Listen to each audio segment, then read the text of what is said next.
Bienvenue sur ce point marché relatif au majeur du Forex. Donc comme je vous le disais, cette semaine je vais juste traiter l'euro, la livre et l'USD CAD. Simplement par manque de temps, j'ai pas eu le temps encore d'ajuster mes graphes journaliers sur l'AUD et le yen. Donc ce sera pour la semaine prochaine, ou éventuellement je vous enverrai quelques tweets sur le forum et par Twitter tout simplement. Donc rappel très rapide, j'ai fait une vidéo moyen terme très détaillée sur les majors du Forex avec l'approche donc héliotiste et par Cano d'Andrews que vous avez l'habitude maintenant de voir si vous suivez mes points marchés depuis quelques temps. Ici nous sommes sur l'euro, donc c'est une vue hebdo. On a un retracement en combinaison double, donc en AB WXY, on voit très bien les vagues en 3 temps et la canalisation qu'on peut en avoir. Je vais vraiment pas décrire ce graphe parce que je vous invite à voir ma vidéo que j'ai produite la semaine dernière, mais elle va vous permettre de mieux comprendre les décomptes journaliers que je vais vous présenter juste dans la foulée. Donc juste pour vous dire qu'ici nous sommes en train de développer une Y en 3 temps, donc A, B et C, et donc cette vague C eh bien, n'a pas terminé ses objectifs de moyen terme et que donc j'attends des plus bas, voire un target de 1,11, 1,12, voire potentiellement même plus bas, aller rechercher le bas de ce canal donc pour 2015. Donc pour moi, il y a encore du potentiel à la baisse. Après évidemment, ça ne veut pas dire qu'on va y aller en ligne droite. Il peut y avoir des phases de retracement avant d'aller rechercher ces objectifs donc sur 2015 si ce décompte est respecté par le marché. Nous allons maintenant switcher sur sur l'euro en journalier. Donc l'euro en journalier est en train de développer une vague Y. En unité hebdomadaire, l'euro est en train de développer une vague Y. Cette vague Y est censée également se faire en 3 temps. Donc on peut très bien décomposer ici en journalier la première vague W, c'est-à-dire 1, 2, 3, 4, 5 qui se fait en 5 temps, la vague X de retracement, et nous sommes donc en train de développer cette vague Y qui est censée donc se réaliser en 5 temps. Autant pour moi. La grande vague Y que je vous donnais donc en horizon weekly est censée se faire en 3 temps. Donc elle va se faire en W, X et Y que je vais positionner plus bas. Alors je visais donc du 1,11, donc vous voyez qu'ici on n'en a pas terminé, c'est pour ça qu'ici j'enlève ceci.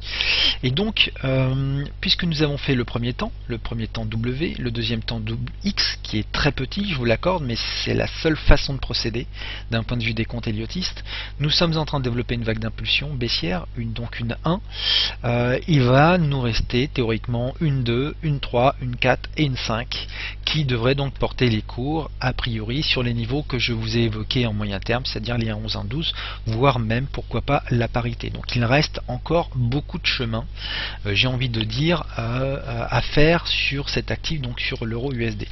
Et c'est vrai que quand on voit ça, eh bien on voit que c'est une vague impulsionnelle, c'est une vague 1. Donc tout l'enjeu serait d'essayer de déterminer quels seraient donc à la fois les objectifs potentiels, mais également quels pourraient être donc les seuils d'invalidation. Alors, en termes d'objectifs potentiels, j'ai mis ici une expansion qui va finalement du sommet que l'euro avait atteint sur les 1,40 jusqu'au bas de la vague W avec un niveau de retracement de la vague X. Et nous sommes arrivés sur les 0,618, vous voyez comme quoi le marché a très bien interprété ce seuil. Et donc ici c'est peut-être bien effectivement synonyme de fin de vague 1. Évidemment, je n'en suis pas certain. On commencera à se dire qu'effectivement ici nous sommes en fin de vague 1 si nous venons par exemple à battre ce sommet qui est ici, ou si nous venons clairement à montrer une latéralisation sur cet actif pour montrant que nous sommes maintenant partis en consolidation. Donc pour l'instant ce que je vous mets ce sont des hypothèses. Tout ce que je sais sur cet actif c'est que nous sommes arrivés sur un premier seuil Fibonacci et que la baisse n'est vraiment pas terminée. Donc ce que je suis en train de vous expliquer, c'est que l'idée n'est pas d'acheter évidemment de l'euro USD, vraiment pas. D'accord. Par contre, j'ai mis un risque sur le fait que potentiellement nous sommes en fin de vague 1 et que, bon, même si c'est pas impossible hein, ici d'avoir un léger bas comme ceci, c'est pas impossible que nous ayons après un retracement sur l'euro pour faire une vague 2 et ensuite démarrer une vague 3 qui devrait être donc vraiment profonde. D'accord. Donc tout l'enjeu finalement, parce que clairement il est trop tard hein, pour prendre cette vague-ci en route, surtout avec Draghi cette semaine. Moi j'ai envie de vous dire, il va peut-être pas se passer grand chose hein, d'ici jeudi sur l'euro. D'accord, à moins qu'il y ait des initiés qui commencent à se positionner et qu'il se passe des choses un peu bizarres sur le marché, mais bon, de toute façon, ça ne sera pas vraiment une bonne idée d'essayer de se positionner fortement sur cet actif tant que l'annonce sur la BCE n'est pas passée. Mais c'est pas impossible, par exemple, que sur l'annonce de la BCE, vous voyez, on fasse par exemple un spike, donc une mèche haussière. Et puis qu'après finalement ça se mette à repartir dans le sens de la tendance de fond. C'est pas impossible. C'est justement moi ce que je vais scruter. Je vais attendre tranquillement que l'annonce soit faite et je vais regarder quel est le point de stabilisation et à ce moment-là je verrai si je prends mes responsabilités pour repartir dans la tendance de fond. Mais le plan sur l'euro USD, sauf évidemment contraire extraordinaire jeudi, va rester plutôt de rechercher des zones de vente sur repli pour cet actif. Donc voilà, donc c'est vraiment l'enjeu. Pour le moment, il faudrait qu'on retrace une partie de cette vague ici. Est-ce qu'on va retracer une partie de cette vague ici fortement pour aller rechercher un haut de canal pour ensuite baisser? Je n'en suis vraiment pas sûr. Mais de toute façon, pour le moment, je vais espérer un retracement. J'analyserai ce retracement et à ce moment-là, je vous émettrai donc des niveaux de cluster Fibonacci à partir duquel on commencerait à avoir on va dire des zones d'entrée intéressantes avec du reward qui pourrait être intéressant. Pour le moment, on n'y est pas du tout. Il n'y a rien à faire pour moi sur cet actif d'ici jeudi. Donc, on se met simplement de côté. Alors, je vais regarder avec vous maintenant la livre, sachant que la livre est peut-être un peu plus intéressante, et je vais vous remettre également le graphe que je vous avais mis de moyen terme, comme ça je fais la jonction avec mon dernier point de marché, puis après évidemment je vous parlerai plus de mes graphes de moyen terme, ils seront censés être acquis de votre côté.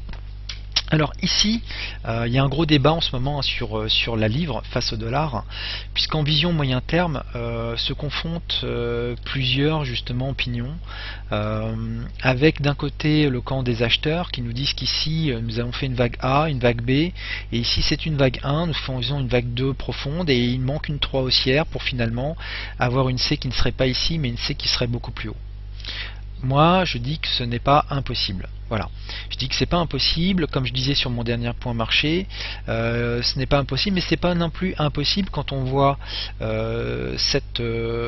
quelque part ce canal qui est ici. Enfin, c'est une forme de fourchette d'Andrews. On voit que la médiane a été respectée.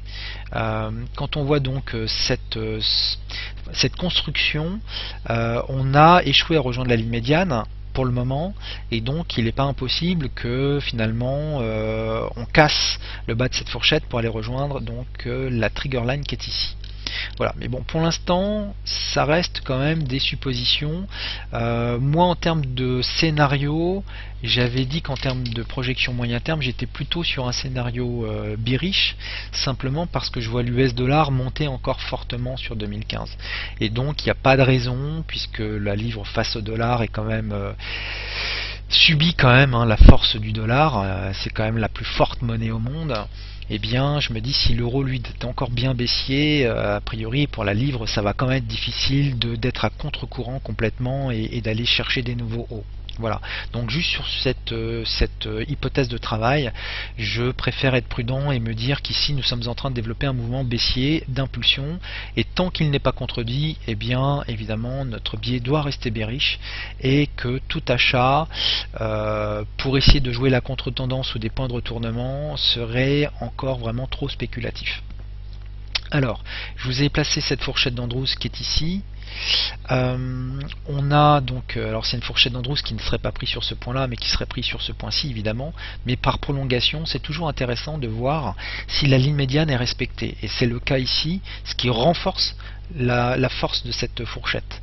Donc bon, on voit que les différents niveaux ont pu être travaillés. Ici, quand on a fracassé cette ligne intermédiaire, on est revenu la chercher en pullback. Puis ici, on voit qu'on l'a travaillé, finalement elle a servi de pullback, et là on voit qu'on consolide de nouveau dessus. De toute évidence, cette fourchette est également vue par le marché. Donc la question maintenant, ça va être de se dire, est-ce que finalement ce point qui est ici, qui correspond ici également à un support, hein, on voit ici ce point bas qui est ici, c'est un support chartiste, est-ce qu'il va permettre à la livre face au dollar de retracer, on va dire, voilà, de partir en retracement. Donc c'est l'enjeu finalement de l'analyse journalière que je vous propose, qui est ici. C'est vrai que quand on regarde la livre face au dollar, bon, on a eu un beau mouvement d'impulsion baissier, et c'est vrai qu'ici on a l'impression qu'il est en train de former plus ou moins une structure en double bottom qui n'a de nom que ce que je viens de vous en dire, puisqu'elle n'est absolument pas validée dans le sens où cette structure n'a pas cassé sa ligne de coup. Donc pour le moment, c'est difficile d'être haussier, nous sommes d'accord. Si nous devions casser la ligne de coup, alors c'est plus en fait un 1, 2, ça serait à ce moment-là plus un 1, 2, 3 reversal qu'un double bottom.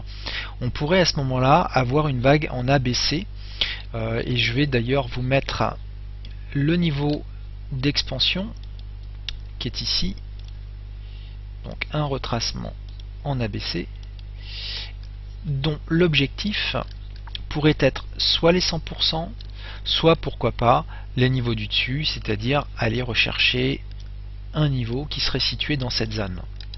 Les deux sont tout à fait probables. Donc la question en journalier, hein, j'entends, hein, ça ne veut pas dire que si vous êtes dans une unité plus petite, vous ne pouvez pas vous risquer à acheter de la livre, hein, c'est pas ce que je dis. Là on est en unité journalière et je vous dis quel serait le plan dans cette unité de temps. D'accord. Encore une fois, n'oublions pas qu'il y a la BCE qui se prononce jeudi et qui aura certainement aussi des impacts un petit peu partout. Néanmoins, ici, quand je vois ce genre de choses, évidemment, ça me donne pas envie de vendre. Mais bon, ça me donne pas envie d'acheter parce que c'est hyper spéculatif. Pour acheter, il faudrait casser cette ligne de coup, se donner des objectifs 1,618 pour que ce soit rentable, et ça resterait également très compliqué dans cette unité de temps en termes de risque-reward, donc je ne m'y intéresserai pas trop. Par contre, si nous devions retracer jusque cette zone, et c'est là, vous allez voir où intervient l'analyse stratégique. Si je devais retracer jusqu'à cette zone, je vous ai mis ici en fait un beau canal dans lequel oscillent les cours depuis pas mal de temps, depuis en fait tout là-haut. Voyez, c'est quand même un canal qui est quand même super bien respecté, même si, puisque c'est pas une fourchette d'Andrews, hein, c'est un canal de régression, même s'il reste quand même somme toute subjectif. Pour le moment, on a des réactions du marché intéressantes sur les zones hautes et basses. Et donc la question serait, qu'est-ce qui se passe? Que se passerait-il si finalement le marché venait à rechercher la zone haute de ce canal? Ça serait, ma foi, intéressant de se poser la question pour éventuellement rechercher des shorts. À ce moment-là, qu'est-ce qu'il y aurait devant nous en termes d'arguments pour et contre se positionner en short? Alors, je vous ai placé les niveaux de retracement de cette vague qui est ici, et on voit que si on arrive sur cette zone-ci, ça voudra dire qu'on aura retracé entre 50 et 61,8% de cette vague. Donc c'est en général dans cette zone-là que se trouvent les meilleurs risques-reward si vous voulez, par exemple, repartir short avec un stop sur les derniers hauts. Il va de soi que si vous voulez passer short sur les 38,2, le niveau des 38,2 qui est ici, ça reste possible, hein. On le voit très bien qu'ici on a retracé 38,2, mais on n'est jamais certain que ça c'était bien la vague de retracement ABC, qu'elle s'est terminée et que là on va reprendre la baisse. C'est quand même plus compliqué, d'autant plus que notre stop il resterait quand même assez haut. D'accord. Par contre, quand on est ici, évidemment vous comprenez fort vite que le risque reward devient beaucoup plus intéressant puisque notre stop est ici et on peut reviser un bas de canal. Donc on voit très bien qu'ici en risque reward on est largement à du 1 pour 2, on doit même avoisiner les 1 pour 3. Donc ça devient juste intéressant, enfin c'est bien attractif en termes de trading. Alors après on peut aussi se dire oui mais peut-être que ça c'était une vague intermédiaire, c'était notre vague 3, peut-être qu'en fait il faudrait partir un peu plus haut, partir jusqu'ici. Et là on voit qu'on serait sur le niveau de retracement des 50%, donc en fait quelle que soit la vague que je prends, on est sur des niveaux qui sont, alors soit je pars de la vague 2, pardon, ici, soit je pars tout en haut, sommet de la vague, départ de la vague initiale, pardon, vous voyez on a fait 1, 2 et 3, donc soit je prends le niveau Fibonacci relative à la vague 3, soit je prends le niveau Fibonacci relative à toute la vague. Et on voit très bien finalement que ça reste dans cette zone que ça va se jouer, mais que potentiellement on peut monter un peu plus haut ici. On a même pourquoi pas ici un niveau de pivot hebdo encore ici, mais quoi qu'il en soit, ça veut dire que notre stop qui serait placé sur ce haut là serait respecté. Donc ça serait un stop finalement protégé par le marché, ou tout au moins qui ne devrait pas être atteint par ce même marché, puisque nous avons des seuils Fibonacci de prise de bénéfice avant. Donc cette zone-ci peut être intéressante avec un stop placé sur les derniers hauts, et puis on va viser par exemple S2 ou simplement S3, vous voyez, un bas de canal. C'est le genre de stratégie que vous pouvez appliquer. Qu'est-ce que j'ai fait ici? J'ai simplement mis en exergue d'un côté des niveaux de retracement, en essayant d'établir des clusters par rapport aux différentes vagues qui constituaient mon mouvement héliotiste.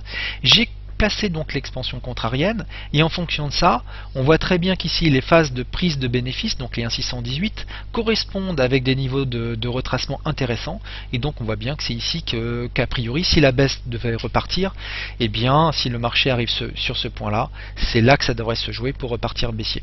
Donc ça va être moi quelque part mon plan de trading pour cette semaine. Alors encore une fois, je tiens à répéter, ça c'est quelque chose qui n'engage que moi, c'est ma façon de procéder. Mais maintenant, à vous de croiser ça avec vos propres analyses, vous êtes responsable de vos propres trades. Moi, je suis juste là pour vous mettre en exergue certaines zones stratégiques intéressantes pour faire du swing. Quelles sont les zones sur lesquelles se trouvent confrontées des fins de mouvement potentiels avec des fins de retracement également Fibonacci. Ces zones-là forment des clusters, et c'est sur ces clusters que moi je cherche à me positionner. Voilà. Alors on va maintenant switcher sur l'USD CAD. Je vais donc zoomer uniquement sur la partie finale et on en restera là sur ce point marché. Alors je vais vous montrer l'USD CAD d'abord en vision moyen terme. Donc nous y voici. Alors je vais dézoomer. Voilà, ça va s'éclairer, même s'il y a beaucoup de traits, voilà. Donc en 2014, je vous avais donné donc les 1,16 comme objectif très fort, parce que pour moi ça correspondait donc à les objectifs de fin de vague en fait, tout simplement, puisqu'ici nous avons eu une vague 1,2, donc les 1,618 étaient ici, c'était également les 61,8 de retracement. Bref, on avait ici un ensemble de choses qui me disaient que les 1,16 c'était l'objectif de fin d'un retracement potentiel A, B et C. Vous voyez, par rapport à cette vague de baisse qui était ici. Sauf qu'en fait, en prenant un peu plus de recul, on voit très bien que cette vague ici n'était qu'une vague de retracement A, que nous avons fait une B en 3 temps et que nous sommes en train de développer une C qui, pour moi, devrait porter les cours bien plus haut que le sommet de la vague A précédente. Donc, du coup, je ne suis pas sur du A, B, C, je suis sur du 1, 2, 3, 4 et 5. Donc, l'USD CAD, pardon, excusez-moi, l'USD CAD devrait continuer sa hausse encore en 2015. De par en fait ces projections Fibonacci. Donc qu'est-ce que ça veut dire maintenant en termes d'horizon journalier, puisque vous savez bien que les mouvements ne sont pas toujours verticaux, il faut bien qu'à un moment donné ils retracent, formant donc des vagues qui nous permettent justement donc d'exploiter les hauts et les bas pour notre trading. Et bien ici, rappelez-vous, on avait donc eu ici, voilà, donc cette vague là.